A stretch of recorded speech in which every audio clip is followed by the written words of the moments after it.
Si tu ne veux pas être la prochaine à apparaître dans les faits divers, il n'est pas trop tard pour partir. Et c'est normal d'avoir peur. Sache que la parole s'élève contre les violences faites aux femmes et aux hommes. Il faut continuer le combat. Il faut savoir que ce n'est pas parce que c'est notre compagnon que nous devons le laisser tout nous faire. Vous avez le droit de dire non, que vous soyez un homme ou une femme, et il faut accepter que l'autre en face nous dise non. Ne pas prendre non plus à la légère que les enfants parfois sont aussi des victimes oubliées des violences conjugales. Donc n'oubliez pas qu'il faut avant tout protéger nos enfants. Ils sont nos priorités et surtout élevez bien vos progénitures, s'il vous plaît. Faites en sorte qu'ils ne deviennent pas violents. Et peu importe les classes sociales, toute personne peut traverser des situations ressemblantes. Maintenant, on a la force avec les réseaux sociaux de pouvoir en parler, de pouvoir échanger, de pouvoir s'entraider.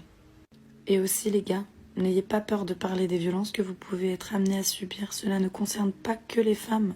Nous en sommes tous conscients et ce n'est pas une honte. Ah oui, et aussi, ne négligez pas l'entourage. Ce que vous pouvez voir autour de vous, signalez les violences, proposer de l'aide. C'est déjà un comportement héroïque, même si on ne vous demande pas d'aller faire Hercule en allant défendre une victime, mais juste au moins de proposer de l'aide.